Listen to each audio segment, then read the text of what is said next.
My name is Christy Lavanway. I am the founder and CEO of Trumpet Consulting. Basically, it's a resume writing firm. It's personal branding and overall job search strategy. That's what we do. So essentially, we help people toot their own horn. That's a little cheesy, but it's memorable, and that's really important.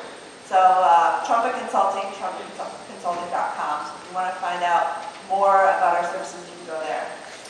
So what I'm going to talk to you today about is creating and then promoting your own personal brand or your viral brand.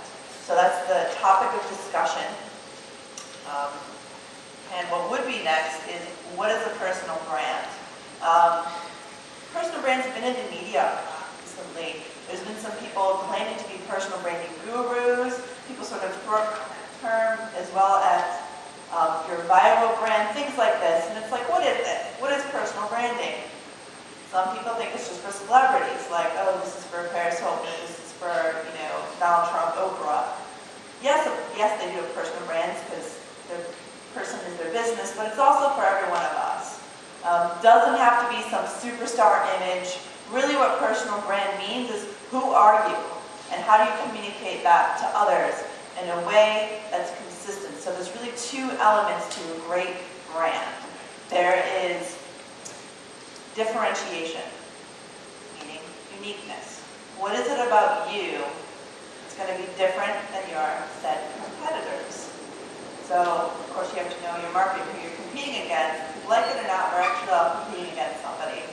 So, what makes you unique? Secondly, make sure you take that and be incredibly consistent with it. Whether it's on your resume, whether it's online, whether somebody Google searches your name, make sure that whatever it is, whether it's tightrope walking or you make the best soap in the country, make sure that that's very consistent and that's through everything. So that's essentially what we're going to talk about.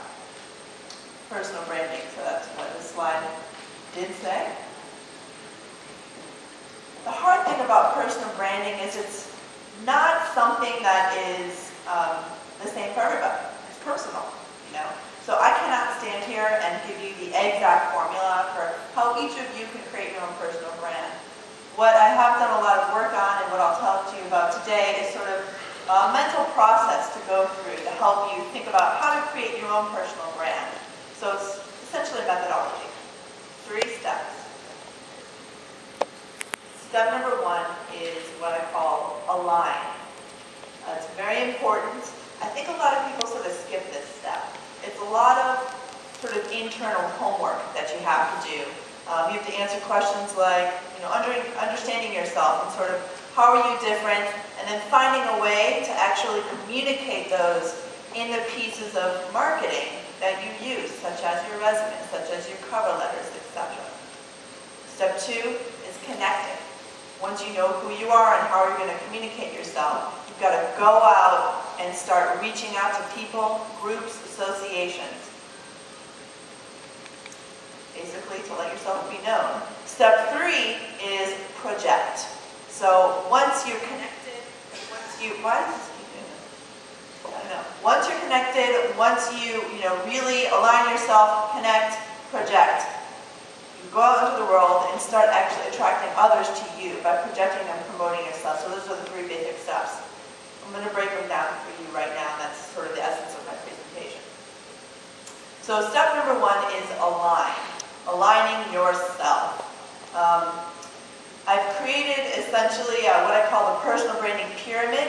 It would be a lovely graphic up here, but since it's not there, you're just going to have to visualize it in your head. I'm sorry about that. Maybe it can show up here a little bit, sort of. You can sort of see it. The first step is alignment. Very first sort of sub-step within alignment is what I call the GEM analysis. So it's goals, experience, and market dynamics. So this is the one where it's probably hardest for me to stand here and tell you exactly how to do this. This is very different for everybody.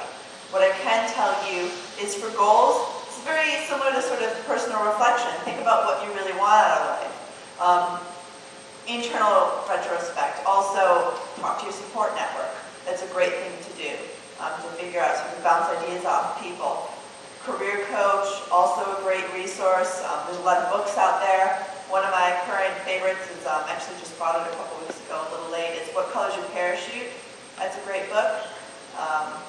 One of my favorite quotes actually came from it, and actually I have it on here. This is great. Most job hunters who fail to find their dream job fail not because they lack information about the job market, but because they lack information about themselves. So knowing what it is you want and what it is you can offer to people.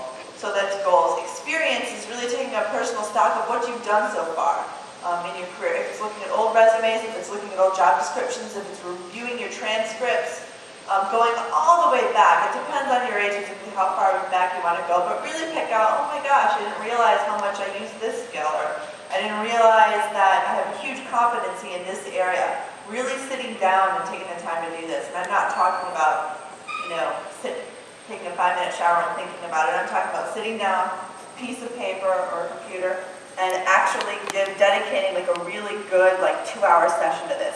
Really sitting down and thinking about it. A lot of people want to skip that step. Not a good idea. Next is in the job analysis is your market dynamics. You have to understand sort of the pulse of the market. So what's going on? Great thing to do is look at the papers, read the Wall Street Journal, go online, talk to some recruiters in your industry. Even if they're not really working for you, you can still talk to them for 5-10 minutes. Come up with some good questions for them about what's happening in the market right now. What are you seeing as trends? There's some great industry periodicals you can read to gather this information. Essentially what you do in this step is build sort of an amalgam of information about you, about what you do want to going forward, what you want to do going forward, and then also about what there. That's a big question. Right now, environment, the limiting factor is the market dynamics. So you have to know what's going on and be realistic about the goals that you're setting, because the reality is right now employers are extremely picky. So you've got to, understand that and align yourself with that.